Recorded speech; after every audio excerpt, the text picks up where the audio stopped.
Hi, I'm Mary Greendale, and welcome to another edition of Just Thinking. It's fall, and when it's fall, that means we have another quarterly report and update from Representative James Arena-DeRosa to let us know what's been going on Beacon Hill. So, hi James, how are you? Hey Mary, how are you? Thanks so much for doing this show. I so appreciate it, and Yeah. always good to talk with you, My listen, pleasure. share, and learn. Go ahead. Yeah, it's really a cool day out there, so we do know that there's a nip in the air, so it must be fall, and here you are. So let's just jump in with, you had a little bit going on in the last flurry of activities of the end of the season. So in the housing bill or the budget, okay, the governor's major housing bill, Sure. were there any opportunities in there for Holliston to chase grants or for funding or anything? So I think there are definitely some, and I was pleased that we passed the housing bond bill because it's such an important issue for Massachusetts. I mean, we need to do more, but it's a great start. On the policy side, any community now has individuals can build ADUs, accessory dwelling units, by right, up to 900 square feet. I think that's going to help in a number of communities. It's going to help Holliston. We've actually gotten several calls already for residents that are interested. And so that was a policy piece. Of course, there's money that's in there as well. There are some other things that I think Holliston, the Housing Authority, will be able to access. Now, I always put out a caveat. There are no specific mentions of Holliston, but I'm not a big fan of bond bills in the way they function. And just so everyone knows this, you know this because you've been around. Right now, Massachusetts has $50 billion in bond authorization out there. The governor has about $3 billion every year to give out through capital. And I first met with A&F about this because one of my towns had some bond bill money. They were listed from some years back, and they were trying to chase it down. I'm like, sure, I'm happy to go meet. And I met with A&F, and they said, Representative, you have to understand, and this is how we've set it up. This is how we're kind of faced. This is what we're facing. And I was a little facetious, but I said, geez, any third grader can do that math. If $3 billion a year, and the authorizations are limited to 5 years. So some reps will meaning that the authorization expires after 5 years. So do that math. math. Over again. $3 billion a year times 5 is 15, right? We've got 50 out there, so it's kind of convoluted. I wish we would just say this is how much we're going to actually fund. Bigger issue for another day. But I do think because it's recognized that housing is so important, significant amounts of money will come through. About $2 billion is going to go to Ed Augustus's team. He's the new head of housing and livable communities. They changed the name, so we're still Again? Yeah, no, I think finally they're settled on that. But they're going to get $2 billion to rehab, to fix. So many local housing authorities are behind. They haven't gotten enough funding over the years. When it comes time, I will advocate to make sure Holliston gets its share of it, because all the communities around here that have public housing need that support. I thought it was important to get him out here. He's actually met with our local housing authorities. We had a great meeting. It's a process. I'm sure all the communities are going to go for that money, but I do think that's something that we will, specifically for Holliston, will be helpful. And then, whether or not, and as you know, there's not as much developable land in Holliston, but should developers go after, there are credits that are built in, there's incentives to build more housing. There are certain things that may or may not happen downstream. That's going to depend on the private sector and the willingness to put money on the table. But I think for our public housing, I'm hoping to see some support, and will advocate for that as much as I can. Okay. So do you have any sense of how Cole Court stacks up against other communities in terms of condition? And it seems that they've been able to get some repairs done. It's not too bad. I mean, there were some other communities had units that were open for months, which in a housing crisis is really not a good thing. You mean they weren't rented? They weren't rented because they were in such disrepair, because their funding was so far behind. Not Cole Court. We don't have. Not as bad. I think all of the public housing authorities need money. They want to keep up. Every time they get someone moving out, they want to be able to upgrade and move it in. So we have to do more. I think it stacks up pretty good, but that doesn't mean we can't keep up with it as best we can. Okay. But again, it was kind of shocking to learn. I'm thinking again of another town where several units were in such disrepair they could not be rented. Which is not a good thing during a housing crisis, especially when there's housing challenges for seniors and Anyway, housing is a much bigger issue, and the bond bill didn't address some of the complications. But the reason I want us to support more senior housing in general is that generation often would have a house, maybe would want to downsize a little, stay in the town that they've lived in, be able to do that, pocket a little money, and now the numbers don't work anymore because all housing has gotten so expensive. Yeah, so expensive. It's really not good. And I'm still. Let me just jump in on MBTA communities, my gripe, because it was a one size fits all. I get that they wanted to build more housing, but the governor's team has done all this polling and sharing. Well, if housing is for seniors or for town employees, first responders, veterans, towns are more willing to do that. I said, that's great. I said, but that's not in the MBTA Communities Act. And we had some debates about whether or not that could be put into the zoning, but we've learned that the zoning has to be done, and then the town can downstream decide what to do. So, we have to do better around some of these things. But anyway. It should be clear that our public housing covers Cole Court and then the units that are in Cutler up behind the town hall. The old high school. So the right, old, a high school at one time up until 58. Anyway, so I'm really discouraged. I'm not surprised to hear that Cole Court doesn't have any expansions potential. I wondered about that, but anyway. So are there any new allocations in the budget for Holliston? So there are a few earmarks. We have to thank the Senate President for this. I'm being honest. I'm still in my second term. I do my best. There is going to be $700,000 divided among several towns for mental health support. The Council on Aging is getting funding for a new minivan that's going to be wheelchair accessible. That's a really good thing. I have to get back to them and remind them that last year we had 9 C cuts. And so money that I had gotten for Holliston and Hopkinton and other area towns, if it hadn't already been filed, in some instances they put in for it and they got the money, in others they were still waiting and hadn't done it, so they got cut in half. So 9 C cuts are when in the middle of a year, the state takes back the money they said they'd give you.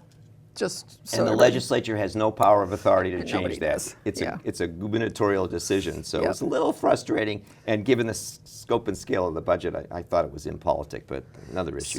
So that's a few things, but it's interesting for me because, I get my time with the chair of Ways and Means to talk about things in my district. We were able to get some money for economic development here last year, and I think next term Holliston will be on my priority list because I don't get enough for every town every year, but hopefully that'll change a little as things progress in my career in the House. What kind of economic development help have it was money. So one of the challenges for small towns like Holliston and others is that we keep hearing all this grant money that's out there from the state, from the federal government, but some communities like Boston, they have whole divisions that chase grant money. Small towns don't always have the wherewithal to do that. They know how to do it. They don't have the time and energy because they have so many things.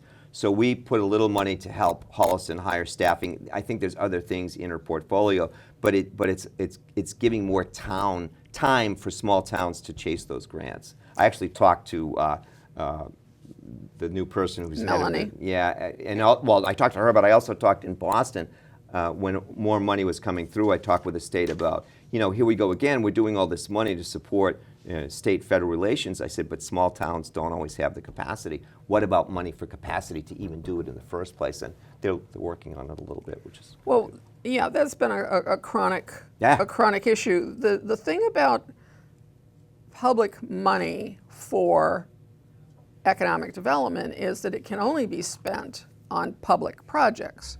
Sewers, sidewalks, public infrastructure. It can't be spent, it's not supposed to be spent on anything that inures to the benefit of a private entity. So you can't, so when they talk about there are plenty of grants for economic development, people sometimes misunderstand what that's going to pay for. Good point, yeah.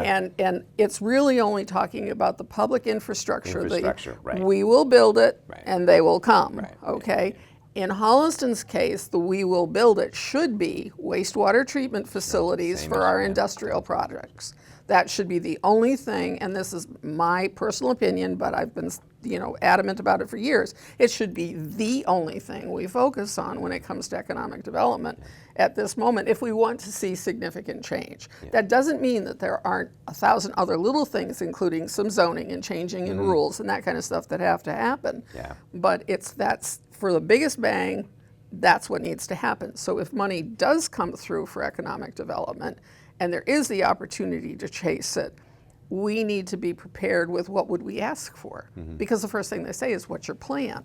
Right. And I spent 7 years doing that for the state, and the bottom line is, if you don't have a plan in place with a budget of what it would cost, how you would do it and so forth, don't even worry about it. Doesn't matter who's writing the grant application, you don't have the information for it. I know the town wants to do the downtown a little bit with downtown sewer and wastewater, so we'll see. And I know we're trying to partner with McGovern's office and others to help move that along, so we'll see. So that's a specific, I think. Yeah, that one's immediate. Yeah. That one's immediate. That one is, and But to your point about, I mean, I've been here a little bit since the 90s, and probably a few times before that we had a chance to do sewers, which we didn't. The town voted not to.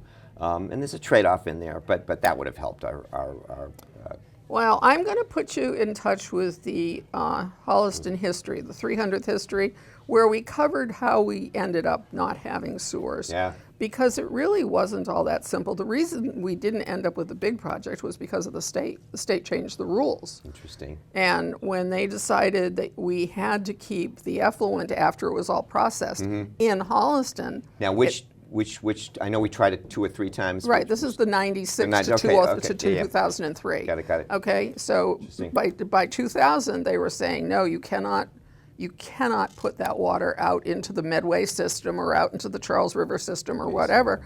You've got to dump it in your own community.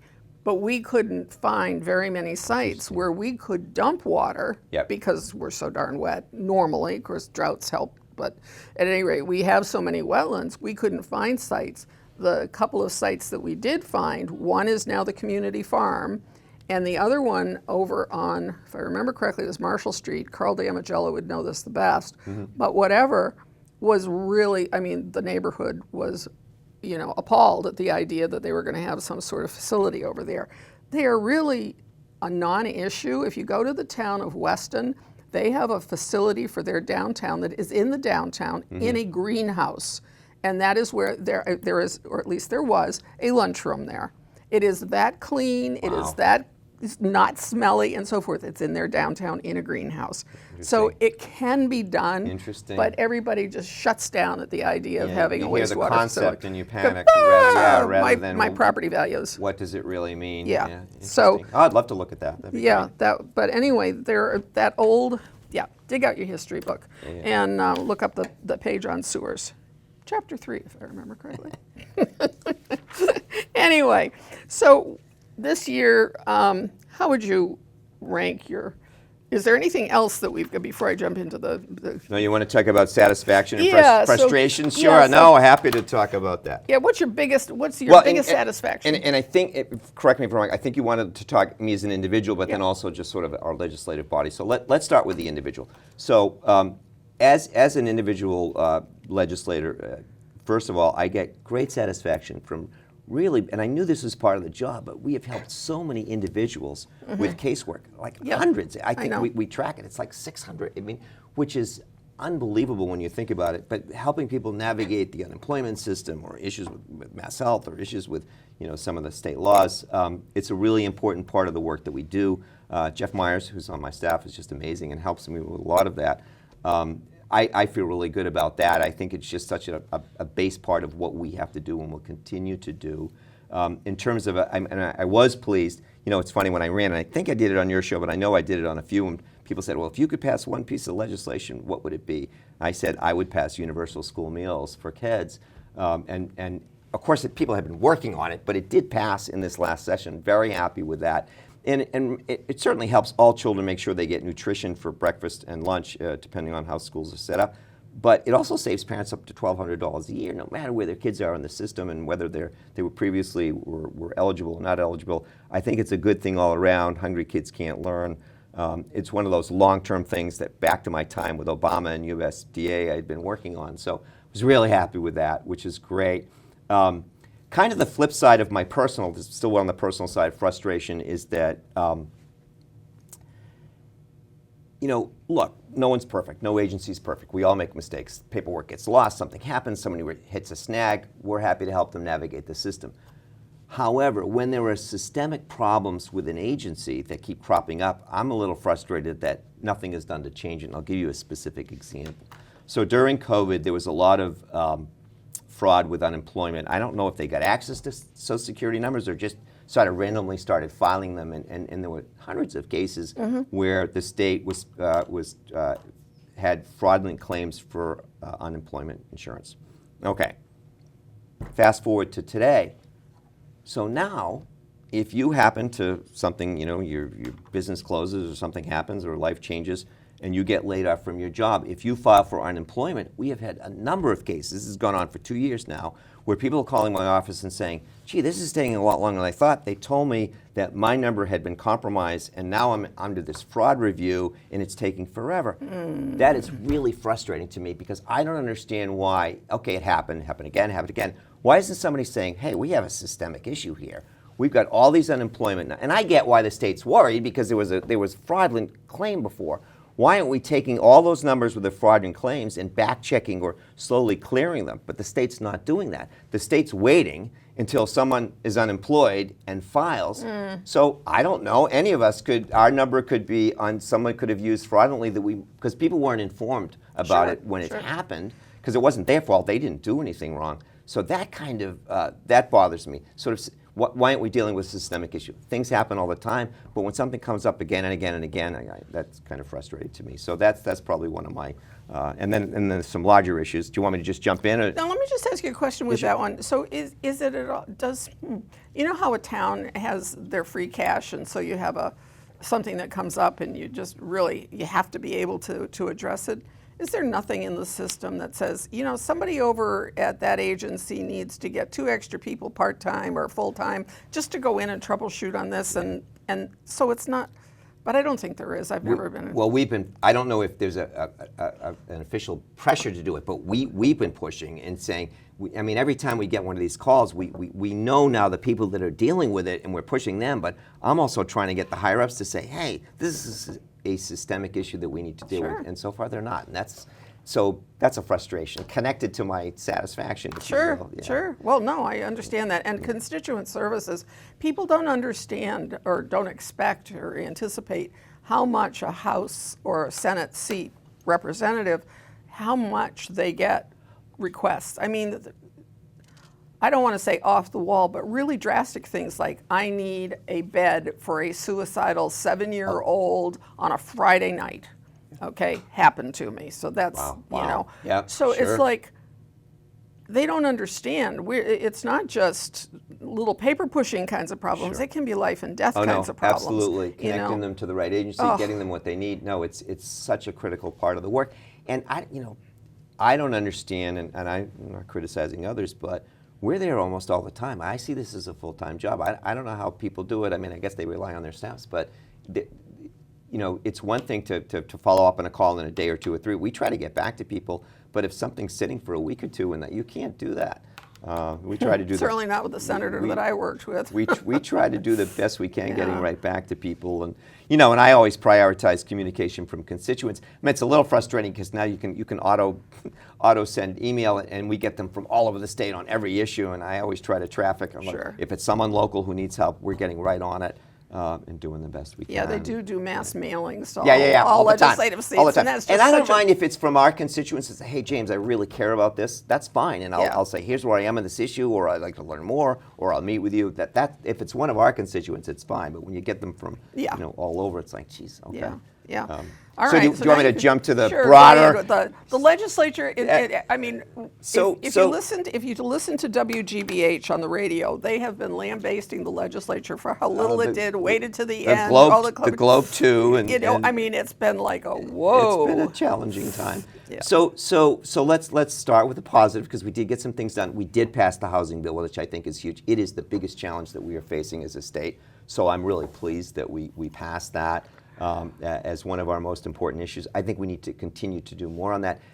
Just one thing, and before we jump to the disappointments, we did also pass, to me this is really important, it didn't get a lot of media, we passed home equity protection, and you tend to know a lot about this stuff, so you probably know how the law worked, but the way the law used to work, if someone was way behind on let's say somebody owed $80,000 to the town on their taxes, and maybe the house is worth $400,000, at some point, the house, the town, the community moves to take over the house. It says, look, you owed all this money, and I understand that. That's part of the process. and I have no problem with the town getting the money that they're owed, even some administrative fees or legal fees to make it happen. That all makes sense.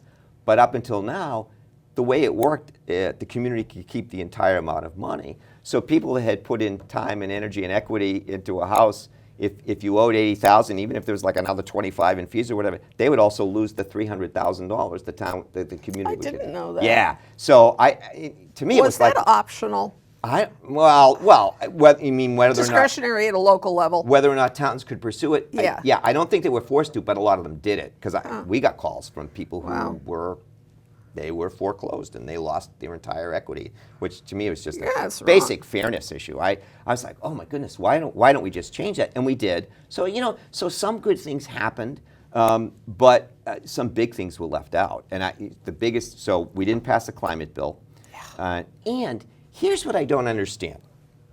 And again, Mary, we'll keep talking. Ask me in 2 or 4 years, hopefully, if I'm in it. Maybe I'll have a different read on some of this stuff. I'm still learning. So I understand when you have two branches that sometimes you're not going to agree on everything, and other, this committee might have a priority, this one might have another. I understand that. That happens. That's normal. What I don't understand is why didn't we say, all right, look, we've got consensus on 60 to 75% of this stuff. Let's pass this. Let's get this into law, so we're starting to make some progress. We're a little behind this other 25%. We still got to kind of duke it out or figure it out or talk about it. We're going to put that on next year's agenda. Why is it all or nothing? That's the part that What do they tell you? Different personalities, different issues, different priorities. It's you get kind of a general issue. I mean, I'm not in the room when the three conferees from each team or from each legislative body are debating. But I believe in incremental progress when it makes sense. The other one, and of course, climate is such a big climate and energy are big long-term issues. We need to keep working on them, and hopefully will. But the other one, which is sort of more current, is we haven't passed an economic development bond bill that was supposed to focus on life sciences and climate tech. I'm old enough to remember when we led the world on high tech, right? Yeah. Some people out there, but what's he talking about? But we were ahead of Silicon Valley, right? Yeah. And then they overtook us.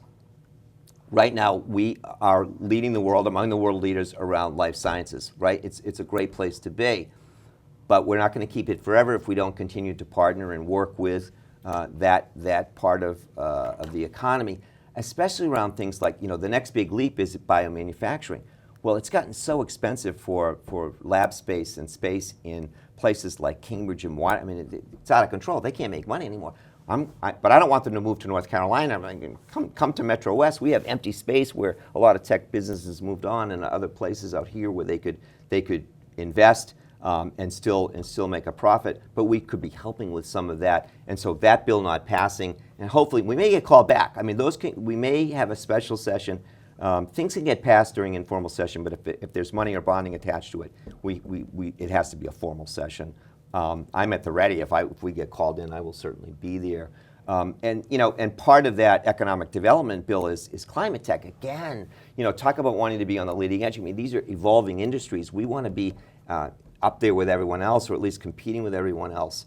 Is this providing business incentives and incentives, tax credits? There's tax credit. It's a whole basket of things that are in there that I think are important to do. And I was over in Hopkins, where there's a company that has developed a gene therapy to cure sickle cell. It's brilliant it's amazing what they've done, and they have a fair number of employees there, which is great. But the larger number of employees is going to be in the manufacturing, is the follow-up piece to it. We want to keep that work here too. I mean, it's great to have the science and the brilliant minds, but we want the whole thing. So, and some of it's here now, but I'm just we want to stay ahead of the game. And I know you wanted to ask about the auditor's ballot question. Maybe we can get into that because I have some concerns about transparency and openness, but I'll let you ask your question first. Yeah. Okay. Well, I think that's when you speak to the legislative question and whether or not the auditor or anybody else, but anyway, the auditor for the moment should have access to the records that are in the legislature. The interesting thing is we're the only state that doesn't do it, and we're also the only place where the governor doesn't have to live by the same rules that my Board of Selectmen has to live by, and we live in the, you know, Yeah. so all of these agencies in Massachusetts, and I would say that would include the people who really run the House and Senate, the presidents of those two divisions, to whatever houses, those folks are not open to, you know, public scrutiny either. So I find it a little embarrassing for such a progressive state that pushes it on local officials, transparency, Oh, absolutely. open doors, open meeting laws. No, you can't. Two people from Board of Selectmen cannot meet unless you've posted 48 hours, nothing less than 48 hours ahead of time. Give me a break. We are all the way down to the minute prescribed how we will remain open and transparent by a body that's as closed and dark. So you jump to my answer, because a lot of what you just said is part of my experience having been a local official. First of all, we need to do more on transparency in open government. We are now compared to Mississippi and Alabama. I mean, my God! I don't want to be compared to those two states for Anything. right? We have to do more. I'm not sure if the ballot question is the right vehicle. I'm not necessarily supporting it. I'm not necessarily against it. And by the way, we're not being instructed by the speaker to be against it. The governor, the attorney general has said that there are some constitutional issues the way it works, but some of the concepts I think are important. I do think we need to be more open. And it's funny, part of my answer to you was going to be, and I remember when I was on FinCom, almost everything we did was open. And I think the only way to fix it, by the way, is that everybody's got to work. We all have to be in this together. We all have to be playing by the same rules. I think there's been this fear that, well, if we open up our records, they're not going to open theirs. I think you've got to get the executive branch and the legislative branch to sit down together, come up with, look, it is a little embarrassing. Why aren't we more open? And some of it I don't even understand. It's like, posting committee, I'll post my committee votes. I don't, fine. I don't know why that's just part of my work. But it's interesting. I literally, and I'm pretty open and want to be working closely with town officials. It's such important, the work they do and that relationship between state and state, federal, local. There have been times where, hey, I can't come to the select board meeting, but let's meet tomorrow or the next day, and I've got some time here. And they're like, James, that's great, but we've got to post it because more than one of us want to be in the meeting. We have to do it next week. And I'm fine, and that makes sense. I'm like, oh, that's right. I said it's got to be an open meeting. I think more of our stuff should be open, and not. You don't want to. There's a lot of sort of bilateral discussions here and there. That's the natural course of work that people do, as it is at the local level too. Yeah, it is. You don't want to impinge on that, but I do think we could do more. And the public record stuff is. And I used to work in the Secretary of State's office when I was younger. And again, I mean, it's amazing that public records law just doesn't cover wide swaths of our government. And it is kind of ironic. First of all, we're one of the oldest legislative bodies in the world. You'd think we'd be better at this. And then we do have a reputation of being very progressive. And so I don't, and again, as someone coming from local government, I immediately responded in some of the same ways. You're like, geez, why is it like that? I don't know enough about all the inner workings on why some of it doesn't happen. I'm hopeful that it can be done in a non-confrontational way. And then we can make progress. And it's interesting for me because, people talk about, when I led a big agency, multi-billion dollars and hundreds of staff, I always wanted, to me, good leadership. I expected loyalty in terms of when a decision is made, I need your support. But along the way, I wanted people to give their best ideas, or this doesn't make sense, or here's a better way to do that. That's how collectively we all make progress. Yep. And it's interesting for me because to a person, if I have a question for anybody, whether it's the speaker's leadership team, my chairs, colleagues, everyone's wonderful staff, they were really good at giving information, background, history, find out, all wonderful. What we don't do is collectively talk about things. Like so we'll have hearings to talk about. And people will testify, and then we'll be polled on the legislation. And if I have any questions, people are great, but I want to know what does Mary think about this? What does so-and-so think about this?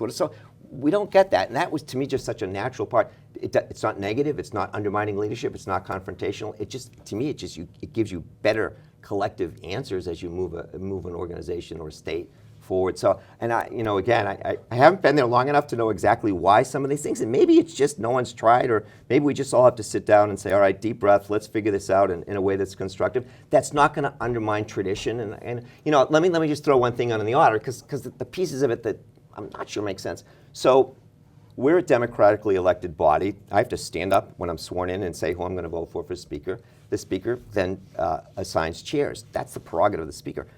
The auditor is democratically elected. That person gets to hire their division heads. I don't think you want the legislator looking at how they choose division head. I mean, I think there are some things we need to do about open government and transparency, but we also have to let each branch do their work. So I think we need to kind of figure out how that I'm going to push back on you for just a second, Yeah, sure. and that is when the attorney or the auditor goes ahead and hires personnel, Yeah. she has to follow all of the state laws that are relevant to hiring state employees. She has an elaborate process to go through, assuming that this person falls into the category of a state employee rather than a political appointee. Okay, so for example, at the cabinet secretary level, the assistant secretary might be a political appointee. While that person may go through some scrutiny, it's far more political. Different. Yeah, I was thinking more the political appointments. Okay, You're right. the political. If it's a political appointment, then it is on a parallel with what you're talking about with the speaker. I think that makes people really, really nervous, and I think it just makes them squirmy, and I understand that. How else would you decide chairs? I mean, I don't know. To me, there's other issues that are so much more important around openness and transparency that we could be doing. Why shouldn't it be something more open to ask the legislators? Okay, everybody, what would happen if they tried it? It would sound like a free-for-all. I don't know. Interesting thought. I'll tell you one thing that is a little odd for me, having come from an agency that worked federal. In the federal government, if you're elected to Congress, you become part of a committee and you kind of work your way up, but it's still the same. I mean, but that doesn't happen with us. There's this wholesale switching something. Literally, sometimes a chair of 1 year will be so. I mean, it was when I got assigned my committees, I called one person who I happened to know from my past work. He's like, "Oh, I'm not chair of that committee anymore." I'm like, "Oh, okay." It is. Well, I think it's because I don't know why that. It's a benefit. It's a Benny. This year, you're going to get the extra bonus for being the chair of that committee. You're going to get a few $1,000s extra, but I can't have you be it all the time because I've got other people I got to be able to. So. I didn't know that, by the way. It is a benefit. There's not uniform. There's not uniform. Financial benefit. So there's always an answer, and usually if you follow it, it goes back to the money. But all this said, I do think there are things that we can do and should work toward in a constructive, collaborative way to promote more openness and transparency. And I'll hope to model that over time without undermining tradition, without undercutting leadership. I don't know why we can't do both, and I'm going to work on that over the next couple of years and see as I hopefully build more tenure, because I think it's better for all of us. I think you just get better results, and that's one of my interests. Why did I get into this? I want to be able to help. I want to make a difference in people's lives. I just think you'll get better services long term for the state. More will get done if we do that, but it doesn't have to be done in a confrontational gadfly way. And I think part of the reluctance is that sometimes past actors have been. It's been just because rather than let's move together forward, but we'll see what happens. Yeah, well, sometimes it feels very paternal.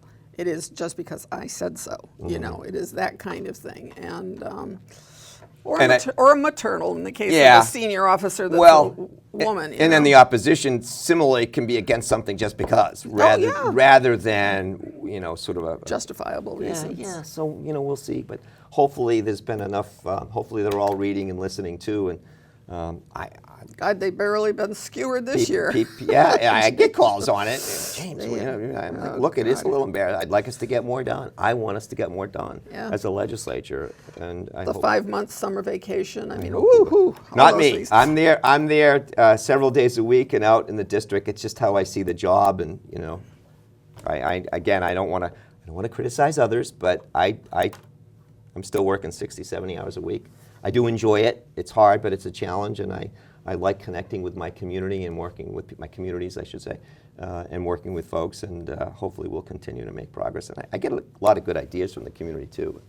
Well, I think bottom up is the way it works. It always you know, has it's been. just that's they know because whoever they are, whatever the Yeah, situation and it's is. it's kind of my training and my background with Oxford, with Peace Corps, with the work that I've done, and it's just it makes so much more sense to me, and hopefully we'll make some progress in the years ahead. We'll see. Well, you don't have opposition this year, so that's a demonstration that people are satisfied. Yeah, so, so there you far go. so good. I think I'm out there a lot. I'm listening. I'm learning. And it's interesting. One of the things, there were some bills that were a little controversial, and I had colleagues that I'm not talking to those people on the other side. And I was like, why? Yeah. I said, How do you find out? How do you learn? I'll talk to anybody. By the way, you might learn some things.